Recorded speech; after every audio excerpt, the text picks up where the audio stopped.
क्या करते हो? पढ़ाई करते हो? क्या पढ़ाई कर? कंपटीशन की तैयारी कर रहा हूँ। कंपटीशन की तैयारी कर रहे हो? मुझे बताओ, पहले पिछड़ों के लिए, दलितों के लिए, आदिवासियों के लिए, गरीब जनरल कास्ट के लिए कौन सा रास्ता हुआ? घबराओ मत। नहीं जानते हो तो कहो नहीं जानता, कोई घबराने की जरूरत नहीं जानता। पब्लिक सेक्टर, बीएचएल, एचएल, ये एक रास्ता था, सही? हाँ, जोर से बोल भाई। ओके। नमस्कार, जनसंवाद में आपका स्वागत है। दोस्तों, आज हो गया है 5 मार्च। फटाफट ब्रेकिंग न्यूज निकल के एक एक करके आप विस्तार से बताएंगे। पहली बड़ी अपडेट निकल के आई है दोस्तों, बिग ब्रेकिंग, जहां कोलकाता हाई कोर्ट ने अब फिलहाल बीजेपी की तरफ से, यानी बीजेपी के पाले से खेलेंगे गेंद। पश्चिम बंगाल में ममता बनर्जी के चुनौती को किया स्वीकार। अब समझिए, जो जजेज हैं वो अब भाजपा से जो है वो उतरने लगे हैं। किस तरीके से जज भी भाजपाई बन रहे हैं, जरा इनके बारे में हम आपको बताएंगे। पश्चिम बंगाल के जो हाई कोर्ट के जज थे। दूसरी खबर निकल के आई है, जहां राहुल गांधी का मध्य प्रदेश में जबरदस्त तरीके से धमाका, जोरदार जनसैलाब उमड़ा। सिंधिया के गढ़ में भी पूरी तरीके से मार दी है सेंधमारी। कई नेता हो सकते हैं भाजपाई, ये भी हम आपको बताएंगे। कांग्रेसी बन सकते हैं, ये भी बताएंगे। कैसे पब्लिक सेक्टर से लेकर सब पे हमला बोला। और इस बीच बड़ी खबर, भाजपा नेता का एमएमएस वायरल हो गया है। ये एक नई बड़ी खबर निकल के आई, यानी बुरे फंस चुके हैं भाजपा नेता, एमएमएस ही इनका वायरल हो चुका है। तो ये भी इनकी खबर भी हम आपको दिखाएंगे, क्या कुछ मसला देखने को मिल रहा है। और सबसे बड़ी अपडेट, अखिलेश यादव ने बोला है बड़ा हमला। अयोध्या में टूट रही हैं मंदिरें, और कैसे जो है वो सन्यासियों ने, मौलाना ने खोला मोर्चा। ट्रैक्टर ट्राली लेकर किसानों ने एक बार फिर से दिल्ली कूच करने का कर दिया ऐलान। सरकार ने कहा था कि भैया ट्रैक्टर ट्राली मत लेके आना। तो इनके बारे में भी हम आपको बताएंगे। और कैसे जो है वो राहुल गांधी ने मोदी सरकार की नीयत पर सवाल खड़े कर दिए और कहा है कि कोई भर्ती नहीं निकाली जा रही। तो एक एक करके आपको आज जान लेना जरूरी। लेकिन उससे पहले एक छोटा सा निवेदन, अगर आपने चैनल को सब्सक्राइब नहीं किया तो पल पल के अपडेट के लिए चैनल को सब्सक्राइब करना ना भूलें। दोस्तों, सबसे पहली और बड़ी अपडेट निकल के आई है, आपको बता दें, अब जो जजेज हैं वो ही भाजपाई बन रहे हैं। ममता बनर्जी की चुनौती को स्वीकार कर लिया हाई कोर्ट के जस्टिस ने, और सियासत में कदम रखने का ऐलान कर दिया है। कोलकाता हाई कोर्ट के जज ने ममता बनर्जी की पार्टी टीएमसी के चैलेंज को स्वीकार करते हुए अपने पद से इस्तीफा दे दिया है। आज, जी हाँ, आज 5 मार्च को वो सियासत में कदम रखेंगे। इनका नाम है जस्टिस अभिजीत गंगोपाध्याय। एक इंटरव्यू में जस्टिस गंगोपाध्याय ने कहा है कि वो मंगलवार को अपना इस्तीफा राष्ट्रपति द्रौपदी मुर्मू को आज भेज देंगे, नहीं आज। समझ लीजिए किस तरीके का दौर चल रहा है। अगर जजेज की मानसिकता भाजपाई होगी तो न्याय आम जनता को कैसे मिलेगा। जैसा कि आप कई मामले में देखते रहे होंगे, किस तरीके से दिल्ली दंगों में कितने लोगों को जो है वो मुस्लिमों को गिरफ्तार किया गया है। सब बरी होकर, जिनका कोई सबूत मिला वो जो है रिहाई हो रहे हैं। मुसलमान जो है वो, उनके एक सबूत नहीं, लेकिन उसके बावजूद भी जेल में रखा जा रहा है। किस तरीके से जो है वो कई ऐसे मुस्लिम चेहरे हैं। तो ये सवालों के घेरे में, अभी आपने देखा होगा कि मंदिर और मस्जिदों को लेकर जो फैसले दिए जा रहे हैं, उन सब में जो है वो इनकी पर्सनल विचारधारा झलक रही है, कानून की धज्जियाँ। और यही कारण है कि बीजेपी के चैलेंज को स्वीकार जो है वो ममता बनर्जी करके भाजपाई बन रहे हैं। चलिए, अच्छी बात है। इनकी पारी को देखने की बात होती है कि पश्चिम बंगाल में ममता खिलाफ कैसे लड़ते हैं। एक और अपडेट, राहुल गांधी मध्य प्रदेश में धमाका, कहा देश पब्लिक सेक्टर को बेचा जा रहा है, पुलिस सेना में जाने का मौका छीना जा रहा है। आज सारे रास्ते बंद कर दिए जा रहे हैं। सेना में अग्निवीर आ गया, पब्लिक सेक्टर को प्राइवेटाइजेशन कर दिया गया है। सिचुएशन, देश के हालात बहुत ख़राब हो चुकी है। ये चीज़ें जो है वो उन्होंने कहा है, और कहा है कि स्थिति बद से बदतर बनाने के लिए मोदी सरकार ही जिम्मेदार है। ये चीज़ें उन्होंने कही हैं। इसके साथ ही उन्होंने कहा है कि न्याय योद्धाओं के साथ जारी रहेगा, और इस न्याय के लिए अगर अंत तक हमें लड़ना पड़ेगा तो हम जो है वो फिलहाल इन योद्धाओं के लिए, अपने युवाओं के लिए लड़ेंगे, लेकिन न्याय जो है वो फिलहाल हम ले करके रहेंगे। तो फिलहाल आप कमेंट्स माध्यम से अपने सुझाव देना ना भूलें, जिस तरीके के चीज़ें देखने को मिल रही हैं। अगली एक और अपडेट निकल के आई है दोस्तों, जहां बीजेपी सांसद का एमएमएस वायरल हो गया है। जी हाँ, एक बढ़िया वीडियो, एक घटिया वीडियो वायरल हो गया है। हम आपको दिखाएंगे किस तरीके से जो है वो पार्टी ने कल ही टिकट दिया था। दरअसल देश की राजनीति में तहलका मच चुका है। भाजपा जो है वो बेटी बचाओ बेटी पढ़ाओ का नारे तो देती है, लेकिन जो है यहाँ पर भाजपाई जो है वो फिलहाल, आखिर भाजपाइयों से ही किसको बचाना है। समझिए, भाजपा को किससे बचाना है? देश की बेटियों को भाजपा से बचाना है। तो यही कारण है कि बेटी बचाओ बेटी पढ़ाओ का जो इनका नारा है वो साफ तौर पर देखने को मिल रहा है और यही कारण है कि अब जो है वो लोगों का गुस्सा फूट पड़ा है और इनकी नीति और नियति पर सवाल खड़े हो रहे हैं। एमएमएस वायरल हो गया है, तस्वीरें देख सकते हैं जहां ये किस तरीके से ये है भारतीय जनता पार्टी के सांसद हैं ये वर्तमान में। जी हाँ, ये वर्तमान में ये सांसद हैं और विदेशी महिला के साथ इनके एमएमएस जो है वो वायरल हुए हैं। ये बताया जा रहा है बाराबंकी के सांसद है उपेंद्र सिंह रावत। उपेंद्र सिंह रावत जी का ये वीडियो है और इस तस्वीर में आप देख सकते हैं कि किस तरीके से जो है वो इनको देख रहे हैं आप। इस तरीके की हालत हो चुकी है आज सिचुएशन बीजेपी की इस तरीके से और लगातार इन पर लोगों का गुस्सा फूट रहा है। तो फिलहाल बताया जा रहा है ये बाराबंकी के सांसद हैं, तो इनका एमएमएस जो है वो तस्वीरें सोशल मीडिया में जमकर वायरल हो रही है। आप कैसे देखते हैं इस वीडियो को? क्या वाकई में भाजपाई जो है वो दूषित मानसिकता के नहीं हो गए हैं? पवन सिंह जैसे लोगों को टिकट देना क्या लग रहा है कि महज जीत ही इनके लिए एक सब कुछ है और ये झुझलाहट हार की साफ तौर पर देखने को मिल रही है। एक और अपडेट, अखिलेश यादव का बड़ा दावा, बीजेपी अभूतपूर्व कमजोरी के दौर में कई नेता चुनाव दौर से बाहर। यह कई नेता जो है वो फिलहाल चुनाव लड़ने से इनकार कर दिए और यही कारण है कि भारतीय जनता पार्टी को तगड़ा झटका लग रहा है और बीजेपी जो है वो अब समझ नहीं पा रही कि करे तो करे क्या, क्योंकि कई नेताओं ने हाथ खड़े कर दिए हैं चुनाव लड़ने से। उन्होंने कहा कि भैया हम चुनाव नहीं लड़ेंगे क्योंकि स्थिति जो है वो विकट हो चुकी है और बीजेपी और मोदी साहब के जो है वो तानाशाही से सभी नाराज हो चुके हैं। तो फिलहाल कमेंट्स माध्यम से अपने सुझाव दें। वही अखिलेश यादव ने भी इस बात को दोहराया है कि बीजेपी अभूतपूर्व संकट से गुजर रही है। अगली एक और अपडेट आई है दोस्तों, जहां फिलहाल टिकट पर भाजपा के 100 सांसदों की बड़ी चिंता। बीके सिंह और मेनका समेत कई नामी चेहरे हो जाएंगे इस बार गायब। जी हां, भाजपा ने यूपी, राजस्थान, गुजरात और दिल्ली समेत कई राज्यों के कुल 195 उम्मीदवारों की पहले ही सूची जारी कर दी है। दिल्ली में 4 सांसदों को फिर से मौका नहीं मिला है। यूपी में अभी 29 सीटें रोक रखी गई हैं और इसी तरीके गुजरात में भी 11, असम में 2 और झारखंड में 3 सीटों पर फैसला अभी नहीं हुआ है। मध्य प्रदेश में भी 17 और राजस्थान में 10 और यूपी में 29 और बंगाल में 22 सीटों पर अभी ऐलान नहीं हुआ है। अब तक जिन सीटों पर उम्मीदवारों के नामों का ऐलान नहीं हुआ है उनमें 100 से ज़्यादा सांसद भी शामिल हैं। ऐसे में इन लोगों की टेंशन बढ़ गई है। भारतीय जनता पार्टी देखने की बात होती है जिनमें गाजियाबाद के सांसद बीके सिंह, सुल्तानपुर से मेनका गांधी, पीलीभीत से वरुण गांधी और फिर सबसे बड़े विवादित चेहरे सांसद ब्रजभूषण शरण सिंह कैसरगंज से हैं।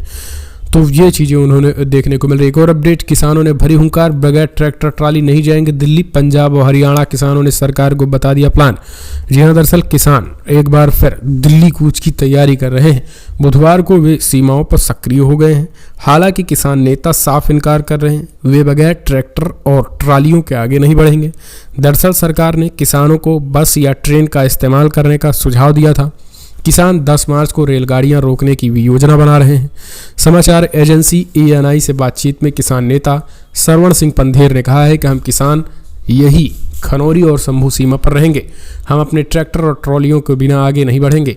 हमने दिल्ली की ओर मार्च करने का अपना फैसला नहीं बदला है। हम अब तक इंतजार नहीं करेंगे तब तक सरकार जो है वो सड़कें फिर से नहीं खोल देती है, तब तक जो है वो इंतजार करेंगे। एक और अपडेट, राहुल गांधी ने रोजगार को लेकर के मोदी की नीयत पर उठाए सवाल, कहा खाली पदों पर भी कुंडली मारकर बैठे हैं पीएम मोदी। कांग्रेस नेता राहुल गांधी ने रोजगार के मुद्दे पर प्रधानमंत्री मोदी पर एक बार फिर से तगड़ा हमला कर दिया है। राहुल गांधी ने पीएम मोदी की नीयत पर सवाल उठाया और एक्सपर्ट पोस्ट के जरिए राहुल गांधी ने आरोप लगाया है कि पीएम की रोजगार देने की नीयत ही नहीं है। नए पद निकालना तो दूर की बात है, वो केंद्र सरकार के खाली पड़े पदों पर भी कुंडली मारकर बैठ गए हैं। केरला के वायनाड से सांसद कांग्रेस सांसद पोस्ट में कहा है कि देश के युवाओं एक बात नोट कर लो, नरेंद्र मोदी की नीयत ही रोजगार देने की नहीं है। नए पद निकालना तो दूर, वो केंद्र सरकार के खाली पड़े पदों पर भी कुंडली मारकर बैठे। अगर संसद में पेश किए गए केंद्र सरकार के आंकड़ों को ही माने तो 78 विभागों में 9,64,000 पद खाली हैं। तो क्या इनको रोजगार नहीं देना चाहते? लेकिन ये रोजगार नहीं देंगे क्योंकि रोजगार जो है वो अगर ये देंगे तो जनता जो है वो पैसे कमाएगी, तो फिर मोदी कौन करेगा? तो इस तरीके की चीज़ें राहुल गांधी ने बड़ा हमला मोदी सरकार पर सीधे तौर पर अटैक किया है।